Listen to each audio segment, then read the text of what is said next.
आज हम सुनेंगे सोमवार व्रत की कथा। नारद पुराण के अनुसार सोमवार व्रत में व्यक्ति को प्रातः स्नान करके शिवजी को जल और बेलपत्र चढ़ाना चाहिए तथा शिव गौरी की पूजा करनी चाहिए। शिव पूजन के बाद सोमवार व्रत की कथा सुननी चाहिए। इसके बाद केवल एक समय ही भोजन करना चाहिए। साधारण रूप से सोमवार का व्रत दिन के तीसरे पहर तक होता है, मतलब शाम तक रखा जाता है।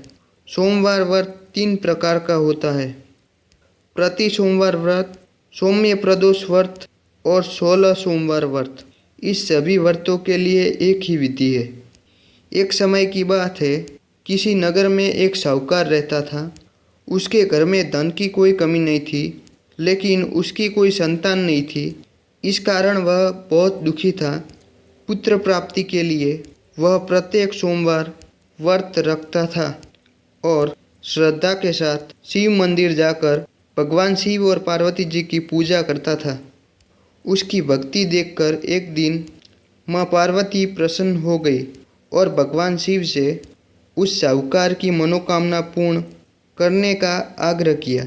पार्वती जी की इच्छा सुनकर भगवान शिव ने कहा कि हे पार्वती, इस संसार में हर प्राणी को उसके कर्मों का फल मिलता है और जिसके भाग्य में जो हो उसे भोगना ही पड़ता है। लेकिन पार्वती जी ने साहूकार की भक्ति का मान रखने के लिए, उसकी मनोकामना पूर्ण करने के लिए इच्छा जताई। माता पार्वती के आग्रह पर शिवजी ने साहूकार को पुत्र प्राप्ति का वरदान तो दिया, लेकिन साथ ही यह भी कहा कि उसके बालक की आयु केवल 12 वर्ष होगी। माता पार्वती और भगवान शिव की बातचीत को साहूकार सुन रहा था। उसे ना तो इस बात की खुशी थी और ना ही दुख। वह पहले की भांति शिवजी की पूजा करता रहा। कुछ समय के बाद साहूकार के घर एक पुत्र का जन्म हुआ। जब वह बालक 11 वर्ष का हुआ तो उसे पढ़ने के लिए काशी भेज दिया गया। साहूकार ने पुत्र के मामा को बुलाकर उसे बहुत सारा धन दिया और कहा कि तुम इस बालक को काशी विद्या प्राप्ति के लिए ले जाओ और मार्ग में यज्ञ कराना। जहाँ भी यज्ञ कराओ वहाँ ब्राह्मणों को भोजन कराते और दक्षिणा देकर जाना। दोनों मामा भांजे इस तरह यज्ञ कराते और ब्राह्मणों को दान दक्षिणा देते काशी की ओर चल पड़े।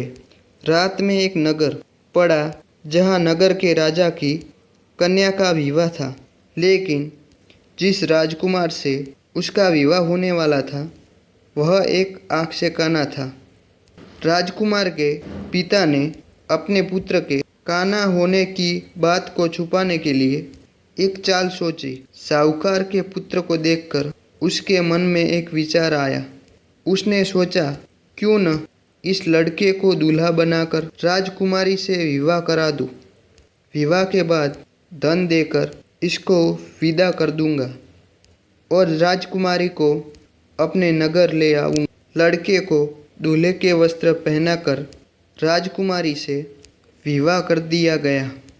लेकिन साहूकार का पुत्र ईमानदार था। उसे यह बात न्याय संगत नहीं लगी।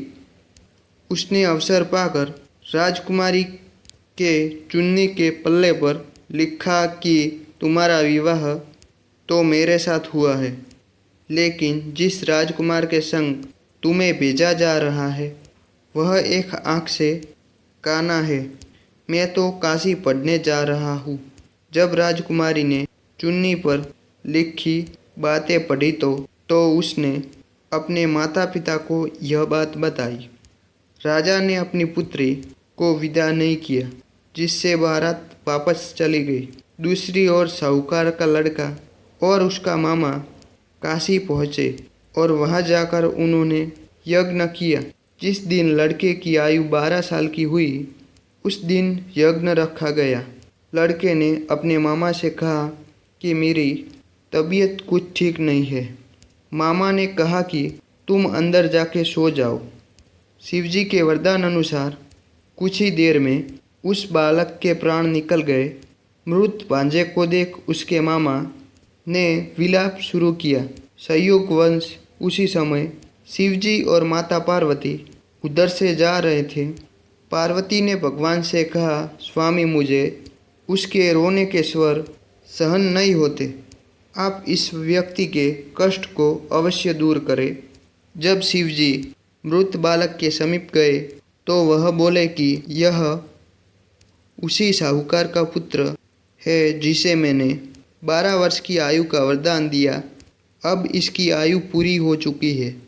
लेकिन मातृभाव से विभोर माता पार्वती ने कहा कि हे महादेव, आप इस बालक को और आयु देने की कृपा करें, अन्यथा इसके वियोग में इसके माता पिता भी तड़प तड़प के मर जाएंगे।